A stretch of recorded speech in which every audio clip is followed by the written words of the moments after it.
चलो पढ़ना स्टार्ट करें। आज तो बस ख़त्म करना था, टेबल रह गया था और टेबल सारा वही है जो पढ़ चुके हैं, उसको पूरा करते हैं और एक नया टॉपिक शुरू करेंगे। हरियाणा में साहित्य जो टफ लगता है बहुत ज़्यादा। साहित्य का मतलब क्या होता है? लिटरेचर मतलब ये तो इंग्लिश हो गया। साहित्य का मतलब लिटरेचर, लिटरेचर का मतलब साहित्य। इसको एक्सप्लेन कैसे करें? किसी भी समय जो थोड़े से पढ़े लिखे लोग होते हैं ना, वो अपने टाइम की चीज़ों को एक हुनर से, अक्षरों के, शब्दों के माध्यम से किताबों में लिख देते हैं। जो उस टाइम की लाइफ है उसके बारे में जानने का एक सोर्स होता है, जो उसे कहते हैं साहित्य। अब जैसे आज से लगभग 100-150 साल पहले जब मान लीजिए भारत परतंत्र था, तो प्रेमचंद जैसे लोगों ने उस टाइम के जो समाज था ना, उसमें लोगों की स्थिति, महिलाओं की स्थिति, घर परिवार में विधवा महिला की स्थिति, ये सब लिखा।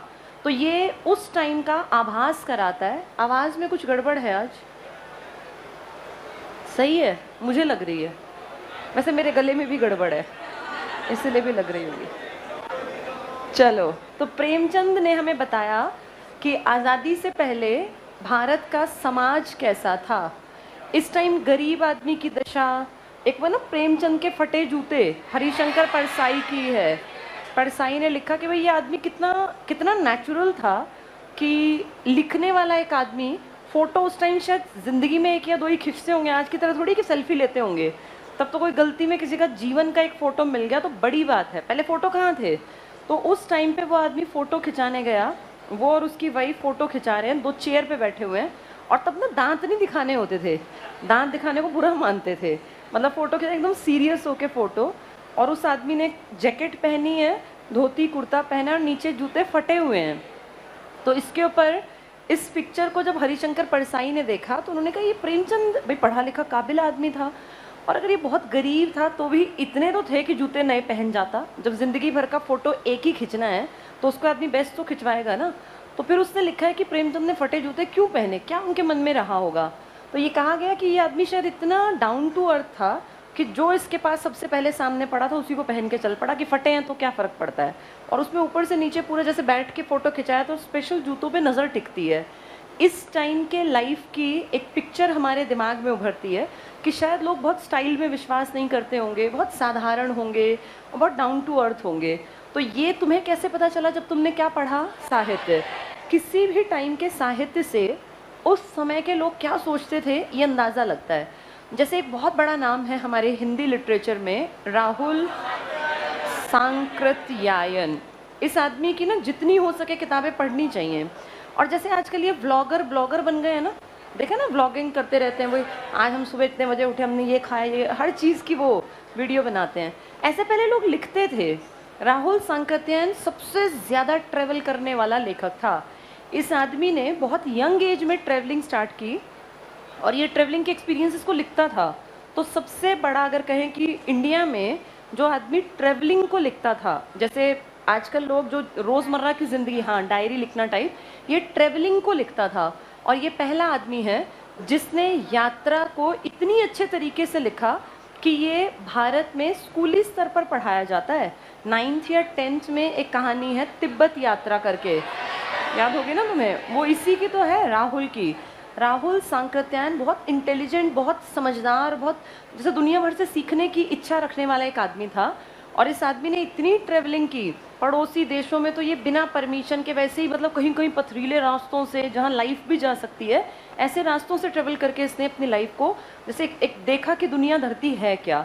राहुल सांकृत्यायन ने भी हरियाणा में बहुत बड़ा काम तो नहीं किया सच, लेकिन इनका भी योगदान रहा जो आज पढ़ेंगे साहित्य में।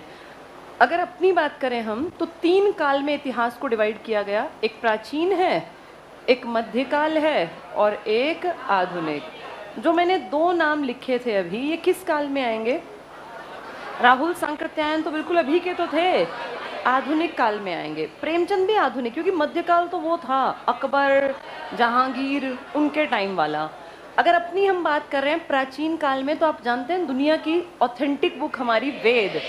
और जिसमें सारे वेदों की रचना, लगभग सारे वेद हमारे पंजाब और ये हरियाणा की भूमि पर ही तो रचना की गई है। तो प्राचीन काल में आपके यहाँ देश की बेस्ट किताबें लिखी गई, जिनमें वेद है, महाभारत है, पुराण है, इन सबको आसपास हमारे ही एरिया में लिखा गया था। प्राचीन काल में जितने भी, जैसे कुछ है स्मृति पर आधारित और कुछ हैं किस पर आधारित है, श्रुति पर। श्रुति मतलब सुनकर जो, और स्मृति जो याद से लिखे गए। फिर मध्य काल में हमारे हरियाणा में, अपनी अगर हम बात कर रहे हैं तो हाँ विदेशी लेखकों का भी प्रभाव रहा, लेकिन अपनी अगर बात करें हरियाणा की, तो आपके यहाँ पर ना एक तो नाथ संप्रदाय बहुत है। नाथ संप्रदाय ये क्या है, भगवान शिव की भक्ति करते हैं। हरियाणा में शिव का वैसे भी बहुत ज़्यादा बड़ा, एक जैसे पुराने प्राचीन काल से ही शिव जी की भक्ति है यहाँ। तो नाथ संप्रदाय शैव भक्ति की एक धारा है। इन लोगों की खासियत है, ये शिव जी को अपना गुरु मानते हैं और ये जटाएं बनाते हैं। जैसे शिव जी की जटाएं थी ना, ये भी अपनी जटाएं बनाते हैं, बालों की ऐसी पतली पतली चोटियां टाइप की, और कान में कुंडल पहनते हैं। तो नाथ संप्रदाय के ज़्यादातर साधु कनफटे साधु हैं। कौन से साधु हैं ये, कनफटे, और कान में ऐसे बड़ा सा कुंडल पहनते हैं, दोनों तरफ कुंडल पहन के, और गले में काले बड़े बड़े से मोतियों की माला पहनते हैं। तो ये शिव की भक्ति करते हैं और पूरे देश में फैले हुए थे, क्योंकि हिंदू धर्म तो पूरे देश में है, सनातन धर्म है। हमारे अपने हरियाणा में एक बहुत बड़ा नाम था, जिनका नाम था चौरंगी नाथ, और एक और बहुत बड़े थे मस्तनाथ। चौरंगी नाथ को ही पूरणमल या पूरण भगत भी कहा जाता था। इन्हीं का नाम है पूरणमल या पूरण भगत। तो पूरण भगत कह दें या चौरंगी नाथ, जितने नाथ के बड़े बड़े गुरु हुए ना, इन सब ने अपने नाम के पीछे नाथ जोड़ लिया। जैसे जितने भी नाथ तुम्हें मिलेंगे शिवजी टाइप के, जो वो भेष धारण करने वाले, कनफटे साधु, गले में काली माला। एक खास बात, ये लोग जो कपड़े पहनते हैं ना, भगवा रंग के तो होते ही हैं, उनको सिलवाते नहीं है। भाई कपड़ा पूरा लिया, थान उसी की वो पजामा टाइप, मतलब लुंगी टाइप पहन ली, ऊपर ऐसे डाल लिया साइड में, हाँ ऐसे ही कपड़े पहनते हैं ये, और ट्रेवल करते रहते हैं। ये हाथ में कमंडल रखते हैं, और इनका एक जो शब्द है जिससे इनकी पहचान है वो अलख है। तो ये अलख निरंजन करते हुए, पुरानी मूवीज में नहीं था अलख निरंजन, वो यही वाले साधु थे। नाथ संप्रदाय पूरे देश में फैले, और सबसे बड़ा नाम इसमें है गोरखनाथ का। गोरखनाथ कहते हैं ये सबसे पहले नाथ थे जिन्होंने भाई ये कहा इस तरह के कपड़े पहनने, ऐसे कान रखने, ऐसे जटाएं रखनी है और अलग का जाप करना है। गोरखनाथ का मेन प्रभाव था महाराष्ट्र में, वहाँ से फिर नाथ संप्रदाय फैलता गया, उनके चेले फैलते गए, और हरियाणा में कहते हैं इनके समकालीन कौन निकले, चौरंगी नाथ। चौरंगी नाथ ने पूरे हरियाणा का दौरा किया, लेकिन रोहतक के आसपास की बेल्ट में इनका काम ज़्यादा था। तो चौरंगी नाथ ने आगे इस संप्रदाय को बढ़ाया, और लेटर स्टेज में जाके हरियाणा के रोहतक में कौन सी जगह थी वो, अस्थल बोहर में बाबा मस्तनाथ, और आज यहाँ पे हम जानते हैं इनके नाम की यूनिवर्सिटी भी चलती है, बाबा मस्तनाथ यूनिवर्सिटी। तो नाथ में 3 नाम याद रखना, एक गोरखनाथ जो महाराष्ट्र में मेन आदमी है, फिर उनके लगभग समकालीन कौन है, चौरंगी नाथ, बाद में नाम मिला, पहला नाम क्या था इनका, पूरणमल, पूरण भगत, फिर ये चौरंगी नाथ बन गए, और आगे कौन है यहाँ, मस्तनाथ। इन लोगों ने शिवजी की मान्यता को गांव-गांव तक, घर, क्योंकि साधु है ना, कमंडल लेके अपना घूमते रहे और शैव भक्ति का प्रचार प्रसार करते रहे। तो इन लोगों का बहुत बड़ा योगदान है प्राचीन काल में हरियाणा में। हम हरियाणा पहले पढ़ रहे हैं, ये प्राचीन नहीं, सॉरी, मध्य काल के आसपास की बात है। प्राचीन और मध्य के बीच के ट्रांजिशन पीरियड में ये लोग आ गए थे। इसके अलावा इस टाइम पर प्राचीन काल में ही अगर देखें तो आपके यहाँ आप जानते हैं 3 धर्म थे, हिंदू, जैन और बौद्ध। ये पीछे किसी का पढ़ने में ध्यान नहीं है ना, बातों में ध्यान है। ये थोड़ा सा देखो इनको, जो नालायक दिखे निकालो उसको बाहर। तो ध्यान से सुनो, 3 चीजें हैं, मध्य में आके फिर अरबी फारसी आएगी। सबसे प्राचीन अपने 3 धर्म थे, एक तो हिंदू, एक जैन और एक बौद्ध। हिंदू में हमने देख लिया ये नाथ संप्रदाय ज़्यादा विकसित हुआ था, फिर ये मध्यकाल तक आगे आज तक भी चल रहा है। जैन की अगर बात करें तो 2 लोग बहुत इंपॉर्टेंट हैं, एक श्रीधर और एक पुष्पदंत। इन दोनों का बड़ा काम है, बड़ा योगदान है हरियाणा में। तो तो श्रीधर और पुष्पदंत, सबसे पुराना पुष्पदंत है, बाद में श्रीधर ने बहुत साहित्य लिखा, इन्होंने किताबें लिखी।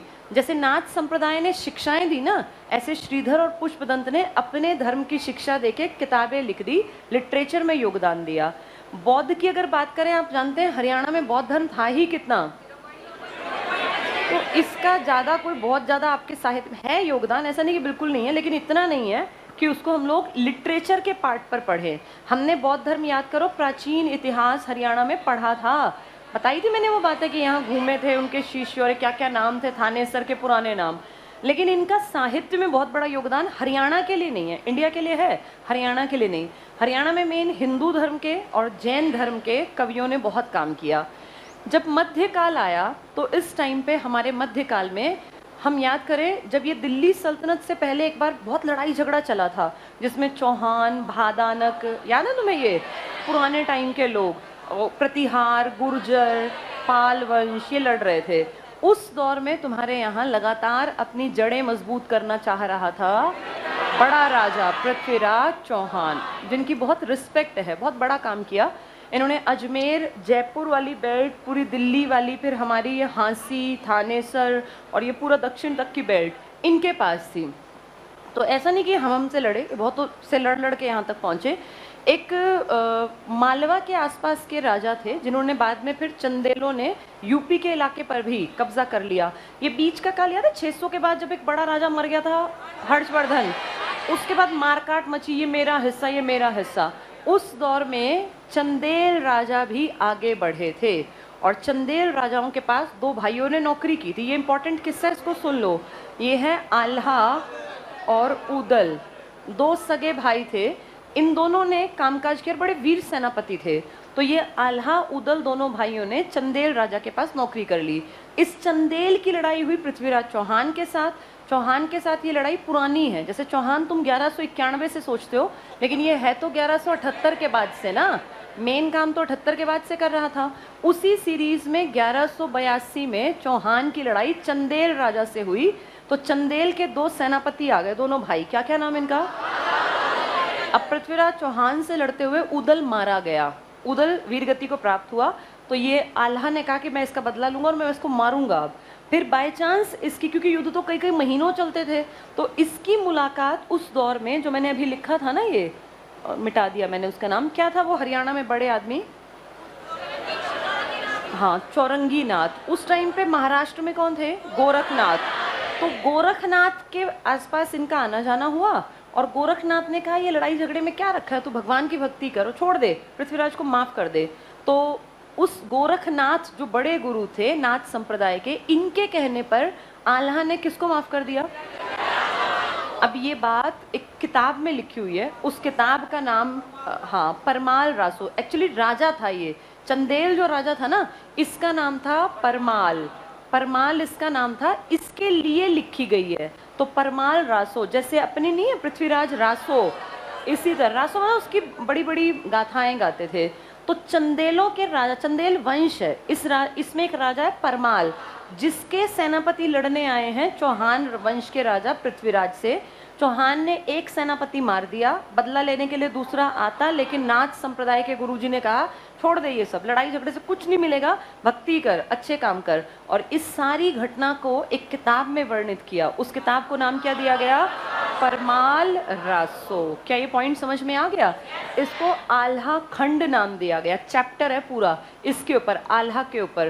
कहते हैं इन दोनों भाइयों ने मिलके पता नहीं 55-56 लड़ाइयाँ लड़ी। जैसे हम 22 लड़ाई नहीं कहते अपने उसकी, किसकी, हेमू की, कि 22 लड़ाइयों का सेनापति सब में जीता, फिर दिल्ली का राजा बना हेमचंद्र। ऐसे कहते हैं ये 55-56 लड़ाई दोनों भाई लड़े थे। लेकिन पृथ्वीराज चौहान ने इन दोनों की जोड़ी में से किसका मर्डर करवा दिया था, उदल। पर बाद में फिर ये सारी चीज़ें लिख दी गई हैं किताब में। ये मध्यकाल की देन थी। आपके हरियाणा में लोकल लेवल पे एक आदमी सीही में जन्मा था, फरीदाबाद में। कौन था ये सबको पता है, सूरदास। फरीदाबाद के सीही गांव में एक आदमी जन्मा, सूरदास। किसका समकालीन है, तो ये मध्यकाल की तो बात हो रही है भाई, 8वीं शताब्दी के बाद मध्यकाल है। अकबर का समकालीन है सूरदास, लेकिन सूरदास का उतना बड़ा नाम नहीं है, क्योंकि नाम हमेशा होता है जो इसके साथ काम करते हैं। इसके साथ नवरत्न तुम्हें याद होंगे, जिनमें नाम बड़े बड़े किसका नाम है? मुल्ला दो प्याजा, तानसेन, है ना, अबुल फजल, फैजी, ये बड़े बड़े नाम, टोडरमल। इनमें कहीं सूरदास का नाम नहीं, क्योंकि सूरदास लोकल लेवल पे बस हरियाणा और यूपी की छोटी सी बेल्ट में, ब्रज के इलाके में। और वैसे भी हम जानते हैं सूरदास को शौक था भक्ति का, और इन्होंने कौन सी भक्ति बहुत ज़्यादा की है? कृष्ण। तो बस लोकल से लेवल पे आप सोचो, कृष्ण भक्त को अकबर क्या करेगा दरबार में बैठा के? भाई तानसेन तो राग सुना देगा, राग मल्हार गा देगा, राग भैरवी गा देगा, तो उसको अच्छा लगेगा। अब ये हमारे बेचारे सूरदास जो हैं अंधे हैं और भगवान की भक्ति करने वाला आदमी, इसका और हमारा तो धर्म क्लैश करेगा ना। बाद में तो खैर ये बराबरी पर आ गया था, इसीलिए सूरदास फेमस नहीं हुए, लेकिन हरियाणा के लिए बहुत काम किया। और इनके गुरु का नाम है वल्लभाचार्य। वल्लभाचार्य इनके गुरु थे, जिन्होंने इसको दर्शन दिया, लाइफ जीने का तरीका सिखाया। ये सब मध्यकाल में चल रहा था। अब का टाइम आते आते, जैसे इनकी जो बोली रही होगी ब्रज रही होगी, क्योंकि ब्रज के इलाके में थे उस टाइम पे, अवधी, ब्रज, यही भाषाएं चलती थी, बुंदेलखंडी। अगर आज मैं अपनी बात करूं हरियाणा की भाषा की, तो आप जानते हैं हमारी भाषा क्या लिखी हुई है? हिंदी। और सेकेंड लैंग्वेज इंग्लिश। तुम्हारी कोई लैंग्वेज लिखी नहीं हुई है। ऑफिशियल लैंग्वेज जो लिखित में है ना, वो हिंदी और पंजाबी। ये अलग बात है कि काम सारा किस में करते हैं? अंग्रेजी में। पर लिखित में अगर पूछें तो आंसर टिक करके आना हिंदी और पंजाबी। जब आप बने 1966 में, तो एक मुद्दा था कि क्यों हरियाणा अलग करें। तो हमने कहा भाई हमारी भाषा इनसे अलग है, हमारा। उन्होंने कहा तुम भी खेती करते हो, पंजाब भी खेती करता है, तुम भी खान पान में अच्छे हो, वो भी, तो तुम्हें अलग होने की ज़रूरत क्या है? तो हमने ये कहा था कि हमारी और इनकी बोली अलग है, हमारे रिचुअल्स अलग, सोच समझ अलग। 1966 में हम बन तो गए, पर एक क्वेश्चन आया कि ठीक है तुम्हारी बोली अलग, तुम कहते हो, हिंदी तुमने बना ली, बहुत बढ़िया, लेकिन दूसरी भाषा क्या बनाओगे? हम ये जानते हैं कि सिख हमारे यहाँ ज़्यादा थे, और सिख ज़्यादातर कौन सी भाषा बोलते हैं? पंजाबी। आपने पढ़ा भी हुआ है, सिखों का सबसे बड़ा जो परसेंटेज है सिरसा। वैसे सिख आप देखो सोनीपत, पानीपत, हर जगह बसे हुए हैं। भाई पंजाब के लोग तो हर जगह है ना। तो ये क्वेश्चन उभरा कि अब तुम क्या करोगे? सेकंड लैंग्वेज पंजाबी बनाओगे? पंजाबी बनाओगे तो इनसे अलग क्यों हो रहे हो? जब तुम्हें यही भाषा बनानी, इनके साथ ही रह लो। तो फिर हमें लगा कि भाई कुछ भी करना है, पंजाबी भाषा नहीं बनानी। तो क्वेश्चन मार्क, फिर क्या करोगे? 66 में हमने कोई आंसर नहीं किया, 67 में भी हमने कोई आंसर नहीं किया, 68 भी गया। 1969 जब आपके यहाँ पर किसका राज चला, तो बंसीलाल जी ने इस क्वेश्चन का आंसर दिया और कहा किसी भी कंडीशन में पंजाबी तो नहीं बनाएंगे, चाहे हमें कुछ बनानी पड़े। और एक ऐसी भाषा जो किसी के पल्ले नहीं पड़ती, जिसको कोई ना बोल सकता ना समझ सकता। हरियाणा में हमारी समझ में एक अक्षर को गाली भी देगा तो हमें पता ही नहीं चलेगा ये गाली दे रहा है, क्योंकि हमें इसका क ख ग ही नहीं आता। इस भाषा को, जो साउथ की सबसे पुरानी भाषा थी, जिसमें बहुत पहले एक साहित्य लिखा गया था, संगम साहित्य, जो दक्षिण भारत के सबसे दक्षिणतम बिंदु में बोली जाती है, Tamil Nadu, Kanyakumari, last tip of India है ना, वहाँ की भाषा को हमने, सोचो कहाँ की भाषा और कहाँ बना दी, और कह दिया भारत, इसकी हरियाणा की पहली भाषा हिंदी और दूसरी क्या है? हाँ, उस टाइम ये बहुत अजीब लगा। लेकिन पंजाबी नहीं बनाने को था ना भाई, गुस्से में हम नहीं बनाएंगे पंजाबी, पंजाबी बनाई तो ये कहेंगे हमसे अलग क्यों हुए। इसलिए हमने पंजाबी को कोई तवज्जो नहीं दी, कोई इंपॉर्टेंस नहीं दी। समय बीतता गया, फिर अब 2010 में आके, इनफैक्ट 9 में ये बात हो गई थी, पर 2010 में हुड्डा की सरकार ने कहा अब हरियाणा पूरी तरह पंजाब से अलग है, और अब ये कोई डिस्प्यूट ही नहीं है कि हम कौन सी भाषा बनाएं। वो ये कह नहीं सकता कि अलग क्यों हुए, भाई हमारा नहीं निभा। अब 50 साल बाद थोड़ी ना ये क्वेश्चन उठता है कि हम अलग क्यों हुए, उस टाइम पे ये क्वेश्चन उठता था। तो इसीलिए हमने हुड्डा सरकार के टाइम पे इन्होंने कहा कि छोड़ दो तमिल, यार कोई समझता नहीं बोलता नहीं, क्यों लिखित में, जब इसका इस्तेमाल ही नहीं करना, ना ये हमें पढ़नी आती, ना बोलनी, ना समझनी, तो हटा दो। इसकी जगह कौन सी ले आओ। यानी कितने 12 साल हो गए ना, 12 साल पहले आपकी दूसरी लैंग्वेज क्या बना दी गई? पंजाबी। किस सीएम का टाइम था ये? और जब आपकी हिंदी के बाद पंजाबी की जगह तमिल बनाई गई, तब किसका था? गलत, बंसीलाल जी भी नहीं थे। अगर उस टाइम हम यहाँ पंजाबी लिखते ना तो सब हंसते कि तुम्हें, जब पंजाबी तुम्हारे यहाँ इतनी चलती है तो क्या जरूरत पड़ गई थी अलग होने की, तुम्हें क्या शौक था। तो उन सबके मुंह पे ताला लगाने के लिए हमें पंजाबी को थोड़े दिनों तक अवॉइड करना पड़ा। लेकिन ये सच बात है कि हरियाणा में हिंदी के बाद जो दूसरी बड़ी भाषा बोली जाती है वो पंजाबी है, इसलिए पंजाबी अब हमारी राजकाज की सेकेंड लैंग्वेज है। क्लियर सबको? ये पंजाबी की लिपि आप जानते ही हैं, गुरुमुखी, और हिंदी की अब हिंदी कैसे यहाँ तक पहुँची, और जो हम लैंग्वेज यूज़ करते हैं, जो तुम अपने घरों में बोलते हो, वो कौन सी भाषा है? ये बोली है हरियाणवी, ये बोली है। लेकिन राहुल सांकृत्यायन जैसे बड़े लिटरेचर में जिन्होंने बहुत काम किया, उन लोगों का कहना है कि ओरिजिनल हिंदी यही है जो तुम बोलते हो ना, हरियाणवी। इसी का एक रूप है जिसको कहा जाता है कौरवी, जो कुरुक्षेत्र के आसपास की बेल्ट में बोलते हैं। कहा जाता है ये खड़ी बोली का सबसे शुद्ध रूप है ये, और एक बुंदेलखंडी, बुंदेलखंड यूपी का इलाका, इस बेल्ट की भाषा सबसे शुद्ध भाषा है। ये तुम दावा कर रहे हो, कोई और नहीं कह रहा इस बात को, तुम कह रहे हो सबसे शुद्ध भाषा हमारी कौरवी, हरियाणवी, जिससे कि क्या निकली है फिर आगे जाके हिंदी। तो ये हिंदी, दुनिया कहती है हिंदी से हरियाणवी बनी है, लेकिन हम कहते नहीं, हरियाणवी से हिंदी का विकास हुआ है। तो ये आपकी हरियाणवी जो आपकी मातृभाषा है, आपके घरों में बोली जाती है, ये हिंदी का एक पार्ट पढ़ाया जाता है बड़े लेवल पे जाके। कहते हैं जो हिंदी है इसके 5 हिस्से हैं। एक का नाम है पश्चिमी हिंदी, जिसमें आप आते हैं। दूसरी है पूर्वी हिंदी।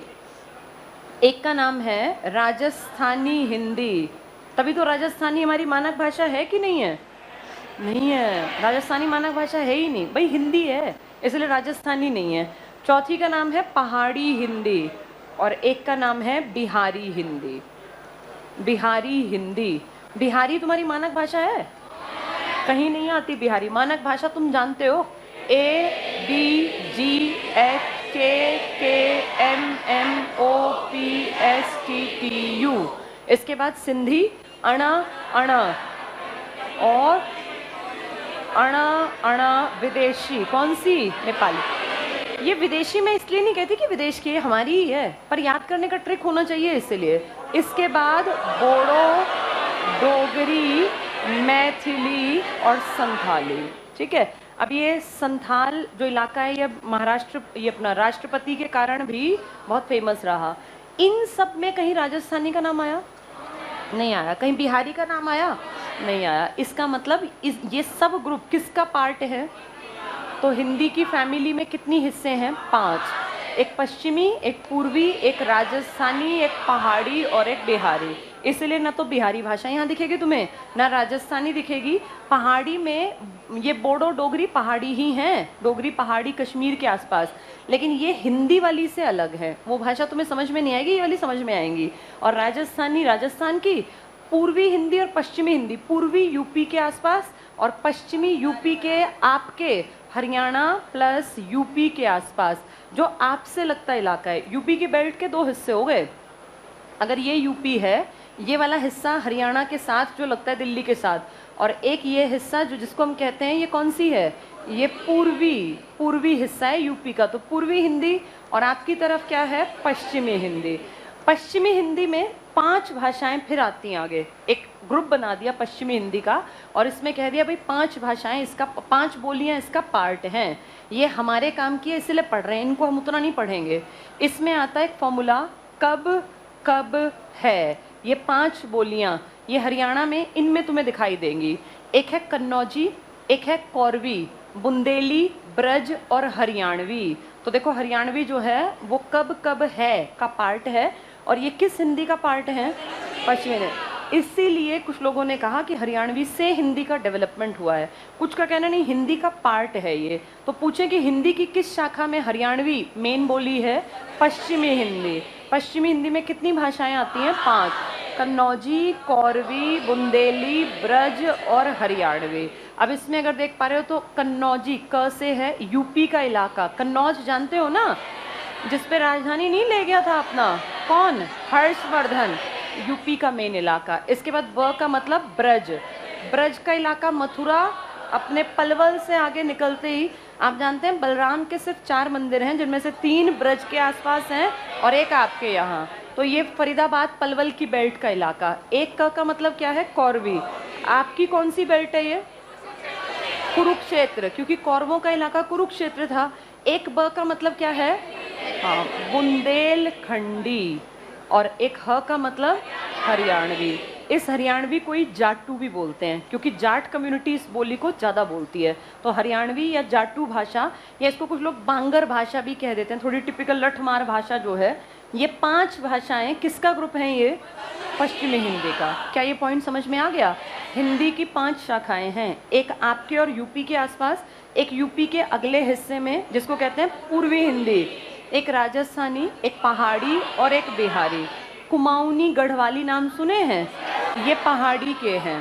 भोजपुरी, मगही, मैथिली ये बिहारी के, और मंडियाली और ये क्या नहीं, मंडियाली नहीं, मंडियाली तो इसका पहाड़ी का, अरे अजीब सी हाड़ौती, ढूंढानी और ये इस तरह के अजीब अजीब से नाम जो है ना, वो सारे राजस्थानी हिंदी के हैं। लेकिन राजस्थान की बेल्ट की ओरिजिनल हिंदी शुद्ध है, साफ है। क्लियर हो गया? अब ये सब किताब में से पढ़ते हैं। अब पहले कल वाला टेबल पढ़ लें, टेबल भी पढ़ना रह ही जाएगा फिर। किस पेज पर थे? 231। ठीक है, 231 पे देखो, लास्ट में राज्य में लागू केंद्र और राज्य सरकार की अन्य प्रमुख योजनाएं। अच्छा, लास्ट कल हमने इंटरकास्ट मैरिज वाला किया था। कितने लाख थे इसमें? 2.5 लाख। अब 2.5 लाख हो गए ना। चलो, और शादी के कितने साल बाद मिलेंगे? 3 साल बाद। लाडली में दूसरी बेटी या पहली बेटी के जन्म पर? दूसरी। कितने साल तक? 5 साल तक। कितने कितने हजार? 5-5 हजार। फिर जब उनकी बेटी 18 साल की होगी तब निकल सकते हैं, या फिर वो 25, ये 21 प्लस या 25 के आसपास हो तब। चलो ये नीचे आ जाओ। देखो पहला पॉइंट, अंत्योदय आहार योजना।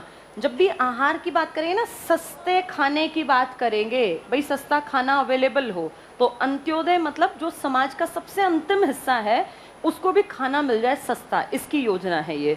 2018 में इसी सरकार ने चलाई।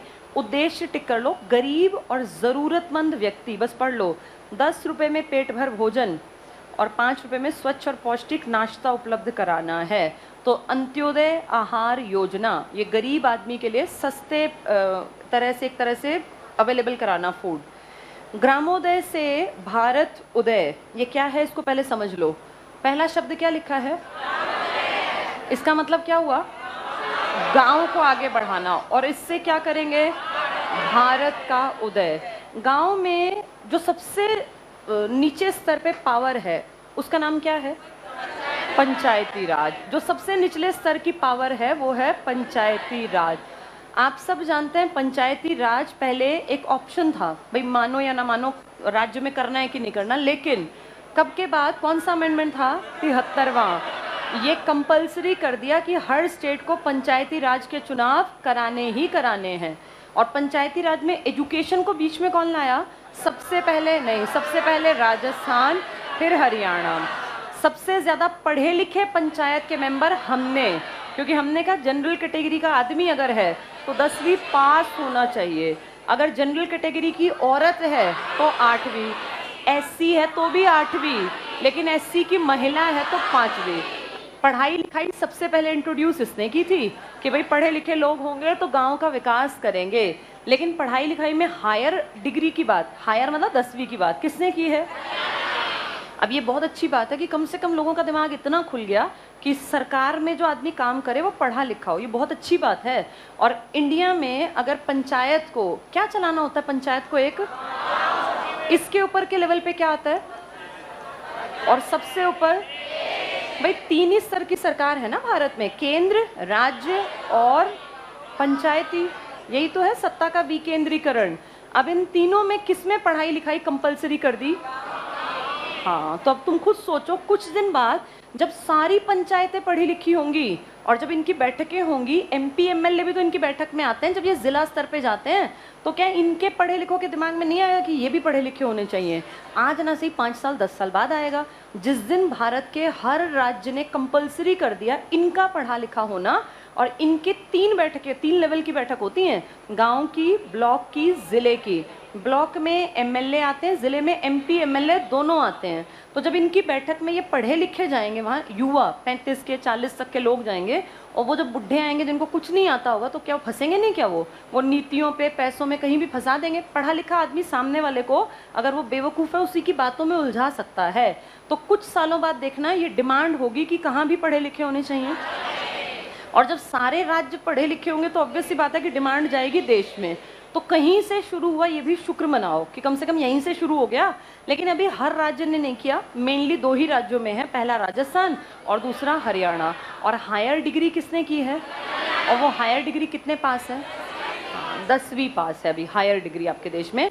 तो ये क्या था कि पंचायती राज, हम ये भी जानते हैं कि पंचायती राज को भीमराव अंबेडकर से भी जोड़ा जाता है। उनका जन्मदिन कब होता है? 14 अप्रैल, अंबेडकर जयंती ना, इसके 10 दिन बाद आता है 24 अप्रैल। ये कौन सा दिवस है? पंचायती राज दिवस। तो जब अंबेडकर की एक बड़ी जयंती आई ना, तो कहा गया कि गांव के उदय से भारत का उदय करते हैं, और इनके जन्मदिन वाले मंथ में ही पंचायती राज का सिस्टम सेट हुआ था देश के लिए। पर हरियाणा का ये सिस्टम 24 का नहीं है, हरियाणा का 22 अप्रैल। हम थोड़ा अपनी मनमर्जी, क्योंकि सभी कर सकते हैं, राज्य सूची का विषय है। तो 24 अप्रैल को आपके देश में ग्रामोदय से भारत उदय का एक नई योजना चला दी कि गाँव का विकास करो, भारत अपने आप विकसित होगा। अगर ऐसा करें तो सच में होगा। पढ़ के देखो, ग्रामोदय से भारत उदय। यहाँ 2 अप्रैल लिखा है, इसको कितना बनाओगे? हाँ, इसको यहाँ लिख लो। ये 14 अप्रैल को लॉन्च किया था, फिर जाके काम हुआ था 24 अप्रैल को। इस योजना की शुरुआत डॉक्टर भीमराव अंबेडकर की 125वीं जयंती के अवसर पर हिसार से, डबल टिक कर लो। अब अंबेडकर की जयंती 125वीं, तो बर्थ डेट तो एक ही रहती है ना हर साल भी। कितना लिखोगे यहाँ? 14 नवंबर, ये 14 अप्रैल हिसार से की गई। इस अभियान का लक्ष्य भारत के समस्त गांवों में, इसको सर्कल पंचायती राज, ये है मेन टारगेट, पंचायती राज। और पंचायती राज दिवस कब है? 24 अप्रैल। पर हरियाणा पंचायती राज, ये लिख लो, यहाँ लिखो पंचायती राज दिवस 24 अप्रैल, वो पूरे भारत का है। पर हरियाणा का पंचायती राज दिवस 22 अप्रैल का है। ये दोनों अलग बातें हैं। हरियाणा पंचायती राज दिवस 22 अप्रैल, भारत में पंचायती राज दिवस 24 अप्रैल।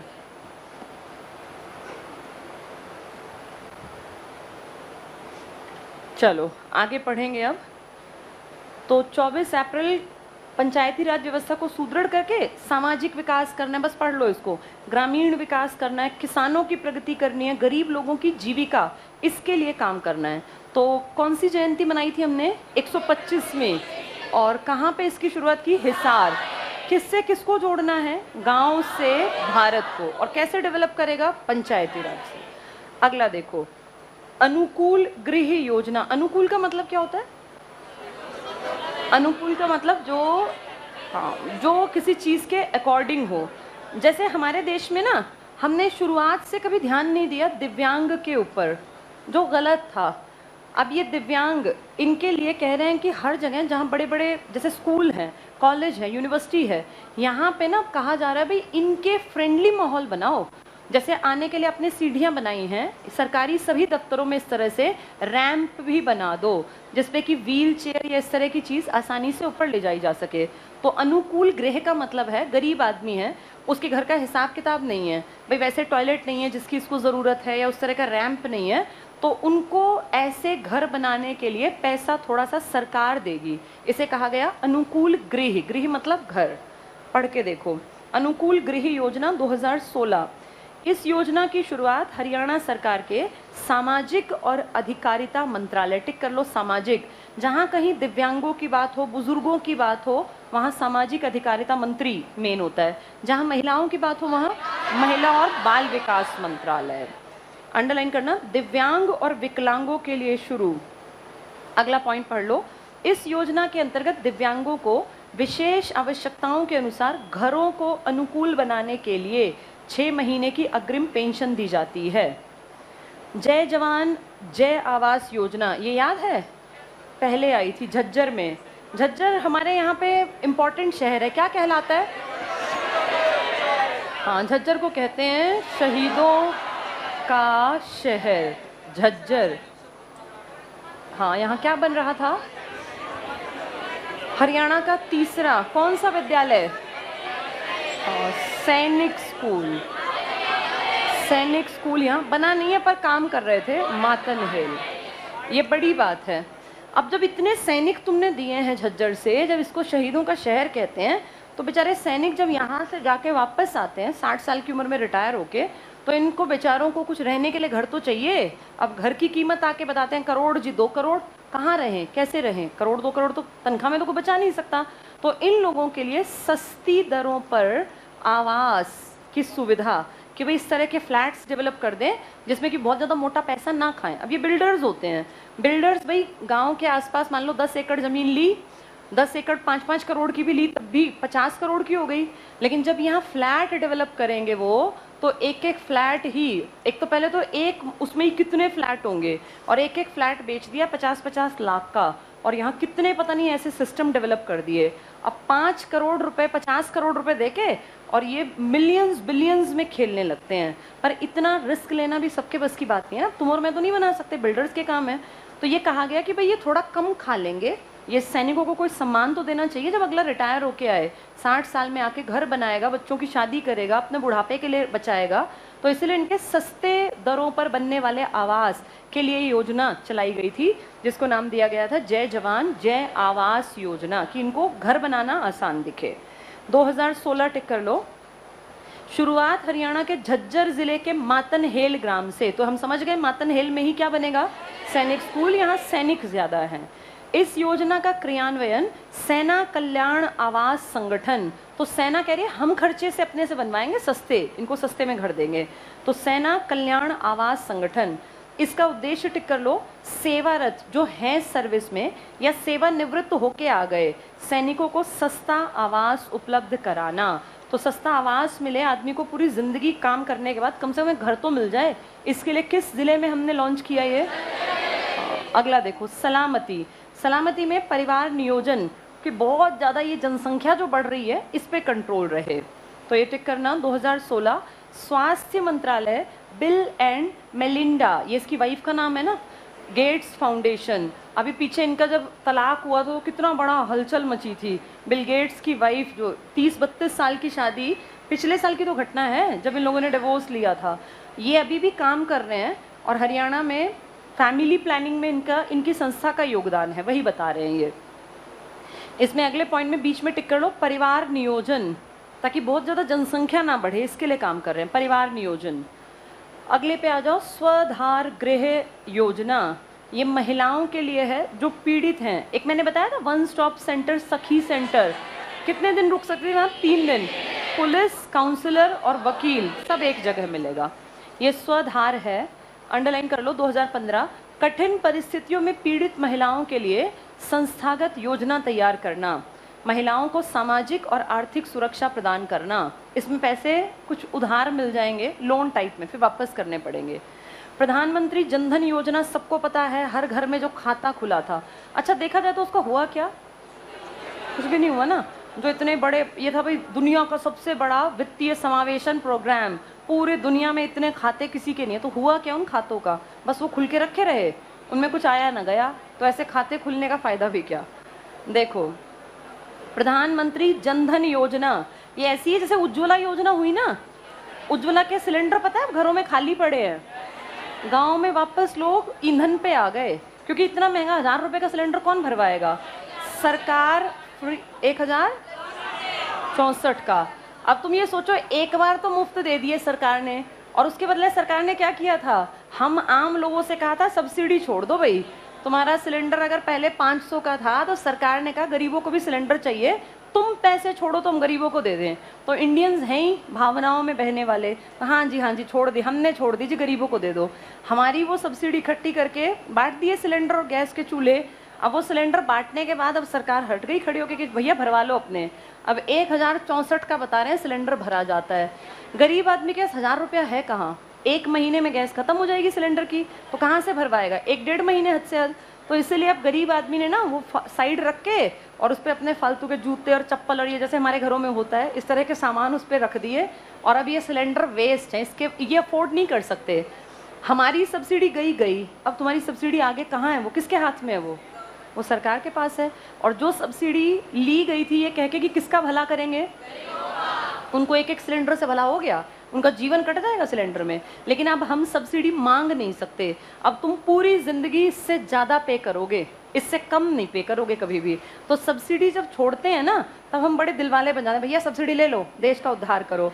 लेकिन फिर 1 साल बाद देखते हैं उस सब्सिडी को पता नहीं कौन खा गया। आज भी तो सब्सिडी छोड़ी रखी है हमने, वो किसकी पेट में जा रही है, किसकी जेब में जा रही है, ये प्रॉब्लम है। उज्ज्वला योजना का अगर अब डाटा इकट्ठा करें ना सरकार ने चलाई तो बड़े बड़े होर्डिंग, बड़े बड़े ऐड थे, उज्ज्वला योजना। याद है वो दांत निकालती हुई महिला कितनी खुश होती थी और कहती थी, मोदी जी साइड में मुस्कुरा रहे थे और वो महिला, कि अब मुझे इतने सालों बाद मेरी आंखों को धुएं से छुटकारा मिला। एक से एक औरत ढूंढ के खोज के निकाली गई कौन सी ठीक लगेगी, यूँ लगे कि हाँ भाई गरीब है, गरीब लगे ना। और उसके बाद आज वो उज्ज्वला योजना गायब है।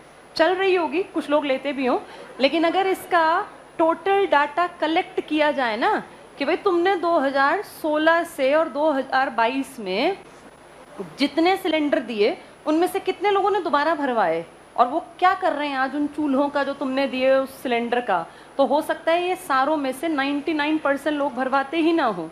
कोई बड़ी बात नहीं है, भाग भाग के सिलेंडर लाना बड़ा आसान था, लेकिन अब भरवाना नामुमकिन है। 1000 रुपये हर किसी के बस की थोड़ी ना। 1100 के आसपास पहुंच गया, 64 को अगर हम देखें तो 1100 के इर्द गिर्द आ गया ना, अब अफोर्ड ही नहीं कर पाएंगे। चलो आगे देखो, कठिन परिस्थिति में हो गया, जनधन हो गया, नहीं जनधन पढ़ रहे हैं हम, 2015 टिक कर लो। ये तब के वो है, ये ख्वाब जब नई नई सरकार आई थी ना, 2014 में आए थे, 15 में सबके ख्वाब पूरे किए थे, तब तरह तरह की योजनाएं थी ये। चलो पढ़ें इसको। इसका उद्देश्य वित्तीय समावेशन है। वित्तीय मतलब सबको इंक्लूड करना पैसों में। इस योजना के अंतर्गत खाता खुलवाने में हरियाणा राज्य का देश में 4था नंबर था। भाग भाग के खुलवा दिए खाते। कौन से नंबर पे थे हम? 4थे। अगला पढ़ो, ऑपरेशन मुस्कान। ये गुमशुदा बच्चों की तलाश करके उनको माँ तक पहुंचाने का बड़ा प्रोजेक्ट, ये काबिल अच्छा प्रोजेक्ट था। ये टिक करना, 2015 गुमशुदा बच्चों की तलाश संबंधी योजना। कई बार पूछ चुके, ऑपरेशन मुस्कान, ये इंपॉर्टेंट है। म्हारा गांव जगमग गांव, ये क्या था? हर गांव में 24 घंटे बिजली। अब तो वैसे सरकार का दावा है कि हरियाणा के, मैंने पिछली बार करवाया था ना ये, हाँ 5000 प्लस गांव में सरकार कह रही है कि हम 24 घंटे के आसपास दे रहे हैं बिजली। 22 घंटे कह रहे थे, अच्छा 22 घंटे। अब ये टोटल तुम्हारे यहाँ गांव कितने हैं? हरियाणा में गांव कितने हैं? लगभग 7000। एक मोटी बात करूं, 7000, तो लगभग तो हरियाणा के बड़े हिस्से में 22 घंटे बिजली आ रही है। तो ये बहुत अच्छी बात अगर आ रही है तो। अब वो गांव स्थित कहाँ है ये नहीं पता, बस इतना पता है पहुंच गई 5000 तक, लेकिन वो है किसके गांव ये हमें नहीं पता। चलो पढ़ लेते हैं। 2015 पहला पॉइंट देखो, ग्रामीण लोगों को, बस अब छोड़ो बातचीत, हमें पता है ना तुम गड्ढा मुक्त राज्य नहीं बने हुए तुम, तो जैसे तुम गड्ढा मुक्त वैसी तुम्हारी बिजली है। जितने गड्ढा मुक्त राज्य में हम कई सालों से रह रहे हैं, ऐसी 22 घंटे बिजली भी हाँ कर दो कि हाँ पहुंच रही है। बस म्हारा गांव जगमग गांव, 2015 ग्रामीण लोगों को शहर की तरह 24 घंटे बिजली उपलब्ध कराना। नेक्स्ट लाइन में, बिजली बिल प्राप्ति में सुधार करना। अभी पीछे वो खबरें थी ना भाई, कोई बिजली वाला जाता तो गांव के लोग पकड़ के पीटते थे उसको ना कि भाई क्यों आया चेकिंग पे, चोरी करते थे। अब तार बदलवा दिए सारे और कह रहे हैं चोरी कम होगी तो बिजली हम पूरी देंगे। चलो नेक्स्ट देखो, प्रियदर्शिनी आवास योजना। प्रियदर्शिनी मतलब कौन? इंदिरा गांधी को घर के पैसे मिलेंगे इसमें। इस योजना का उद्देश्य ग्रामीण क्षेत्रों में जरूरतमंद व्यक्तियों को पक्का मकान उपलब्ध कराना है। ठीक है, तो ये सारे प्रोजेक्ट सरकारें लाती हैं। इनका सुख किसको मिलता है ये आज तक नहीं पता चला। लाती जरूर है सरकार, सब लाती है, कांग्रेस भी लाई थी। चलो साहित्य का टॉपिक निकालो, शुरू कर लेते हैं, फिर कल पढ़ेंगे। 181 बता रही हैं। या इसको तो आज शुरू कराना ठीक नहीं है, 5-10 मिनट है, लास्ट टेबल पे आ जाओ। जो हमने एक दिन आधा नहीं पढ़ लिया था, पेज 249 पे आ जाओ। ये बेचारा पूरा ही नहीं होके दे रहा, कितनी बार पूरा करवाने की कोशिश कर दी। 250 पर है इनफैक्ट, 250 पर, बिल्कुल लास्ट। मिल गया? 249 देखना, लास्ट पढ़ रखा है। गोपी चंद्र भार्गव पढ़ा था, पढ़ लिया था, ठीक है। राव वीरेंद्र सिंह से गोपी चंद्र भार्गव तक हमने पढ़ लिया, ठीक है। पेज 250 पर आ जाओ। पहला नाम किसका लिखा है? हरियाणा की एक ऐसी महिला जिसको सच में एडमायर कर सकते हैं। ये हरियाणा में 3 चीज़ों में फर्स्ट है, ध्यान से सुनो, इंपॉर्टेंट है भी। इनकी डेथ हुई थी तो बहुत इंपॉर्टेंट है। नाम क्या है इनका? चंद्रावती। चंद्रावती जो पहला रिकॉर्ड है इनका, 3 बड़े रिकॉर्ड हैं इनके। पहला, ये फर्स्ट एडवोकेट हैं, दिल्ली यूनिवर्सिटी से लॉ पढ़ के हरियाणा की एक औरत और एडवोकेट बन गई। कितनी बड़ी बात है, कितनी पुरानी बात हो रही है ये। मतलब इनका जन्म भी बहुत पुराने टाइम का है। उस टाइम हम आज भी देखें, आज भी हमारे घरों में औरतें इतनी नहीं पढ़ती, आधी तो पढ़ती बस शादी करने तक के लिए कि इतनी बस शादी हो जाए पढ़ लो, बाकी पढ़ने की ज़रूरत ही नहीं है। ये उस टाइम में कहाँ जाके पढ़ी हैं? दिल्ली यूनिवर्सिटी में। और क्या बनी हरियाणा की ये? एडवोकेट। इसके बाद ये हरियाणा की फर्स्ट एमएलए बनी। और एमएलए पता है कब बनी? जब हरियाणा भी नहीं बना था, 1954 में। पेप्सू था ना तुम्हारे यहाँ, पेप्सू का मतलब Punjab, Patiala and eastern Punjab states union. यहाँ के इलेक्शन में के बाद एक आदमी मर गया था, तो जैसे उपचुनाव नहीं होते किसी के मरने के बाद, उस उपचुनाव में ये जीती थी। तो ये हरियाणा में क्या बनी? पहली एमएलए। हरियाणा में इससे पहले कोई औरत एमएलए नहीं थी, और आज़ादी के तुरंत बाद ही बन गई। भाई 51-52 तक तो देश में चुनाव हुए थे, उसके बाद राज्यों में चुनाव, तो ये मान लो स्टार्टिंग में ही एमएलए बनने का मौका मिल गया। इसके बाद ये हरियाणा से फर्स्ट एमपी बनी। और बहुत बड़ी बात, इन्होंने हरियाणा के सबसे ताकतवर जो बंसीलाल जी थे, इनको हरा दिया था। बंसीलाल जी को हराना मजाक नहीं मानना, क्योंकि बहुत बड़ी हस्ती हैं बंसीलाल। वो जिसने कहा था कि पंजाबी को नहीं बनाएंगे, क्या बना लेंगे? तमिल। बंसीलाल जी वो जिनके कारण हरियाणा में ये मारुति और ये इन सब का बेस तैयार हुआ। बंसीलाल वो जिसके कारण बिजली गांव-गांव तक पहुंची। आधुनिक हरियाणा बनाने वाली हस्ती हैं बंसीलाल। और बंसीलाल को हरा देना मतलब आपकी रेपो है सोसाइटी में। कौन थी ये महिला? तो इनका बहुत बड़ा योगदान है। औरतों के लिए पहला एग्जाम्पल सेट किया वकालत में, एमपी बनने में, एमएलए बनने में। अभी पिछले साल ही एक्सपायर हुई हैं और काफ़ी लंबी जी गई, 90+ ईयर्स तक जिंदा रही हैं। 8 साल और जिंदा रहते तो 100 साल पुराना कहते भाई इतिहास, 100 साल जी गई ये महिला। चंद्रावती देखो, यहाँ लिख लो नवंबर 2020 को मृत्यु। तो 8 साल ही तो बस रहना था, मतलब 92 ईयर्स तक जिंदा रही है महिला। अपने आप में रिकॉर्ड बने। 92 साल मजाक थोड़ी ना है। आगे पढ़ना, इनका बर्थ ईयर 1928, डालावास, डालावास चरखी दादरी, ठीक है। डेथ 15 नवंबर 2020, 15 नवंबर 2020। अच्छा, नई किताबों में ये पहले ही पेज पर है, ठीक है, वो थोड़ा सा डाटा आगे पीछे होता है ना। चलो पढ़ेंगे आगे। हरियाणा से ये भारत की पहली महिला उपराज्यपाल भी हैं। तो मैंने आपको बताया नहीं, पहले आप हाँ ऊपर लिख लो 3-4 बातें, फटाफट से लिखो। First women advocate from Haryana. Haryana से पहली महिला अधिवक्ता। वकील, लॉयर और एडवोकेट एक ही होते हैं, अलग अलग? लॉयर कौन होता है? लॉयर जो पढ़ लेता है, लॉ पढ़ता है ना भाई, एलएलबी कर लिया, बन गया। लेकिन लॉयर से एडवोकेट बनने के लिए क्या करना पड़ता है? बार काउंसिल का पेपर देना पड़ता है। पेपर पास होके आप केस लड़ सकते हैं, किताब पढ़ के केस नहीं लड़ना। तो ये एडवोकेट थी, मतलब ये केस लड़ सकती थी। लिख लो first women advocate from Haryana. और एलएलबी लिख लो, इन्होंने डीयू से की थी। डीयू में एडमिशन नहीं मिलता, लाख लाख रुपए की कोचिंग होती है, उसके बाद पेपर पास हो तब डीयू में नंबर आता है आज के टाइम पे भी।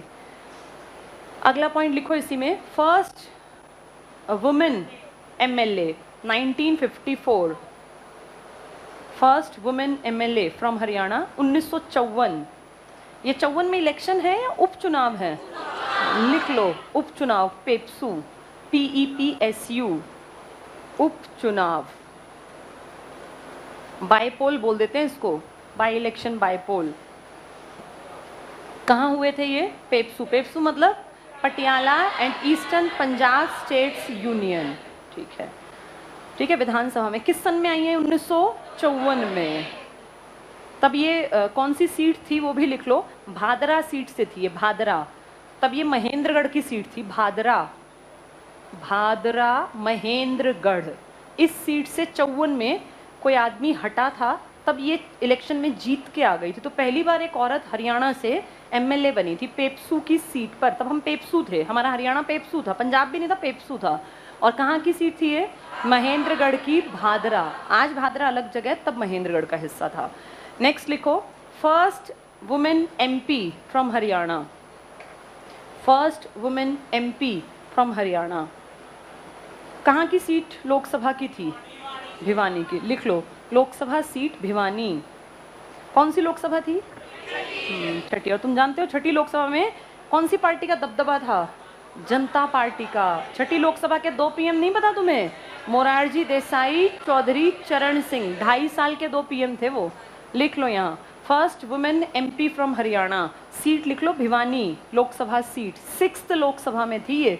जनता पार्टी की लहर आई थी, हर जगह जनता पार्टी जीती, चाहे कोई खड़ा हुआ वही जीत गया था, क्योंकि कांग्रेस के विरोध में थे। और इसलिए किसको हरा दिया था? बंसीलाल। बंसीलाल जी को हराना मजाक नहीं था। फिर भी लिख लो यहाँ, बंसीलाल हारे। तो बंसीलाल को हरा के ये महिला अपनी सीट ले गई थी। कौन सी सीट? भिवानी। एमएलए कौन सी सीट पर बनी थी? भादरा। वहां चुनाव था या उपचुनाव था? कौन से सन की घटना है?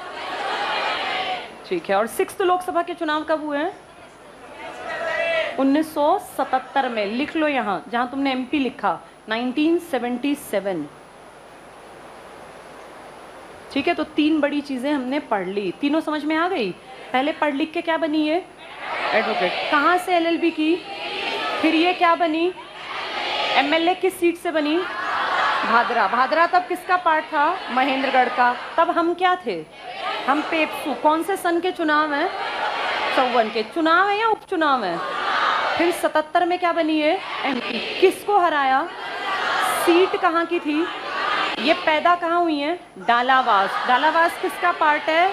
चरखी दादरे का। ठीक है। चलो टाइम कम है, इसको फिर मैं और जो ये 90 वाला है ना कल लिख पाऊंगी, क्योंकि 10-5 हो गए इसमें, बाकी कल पढ़ेंगे।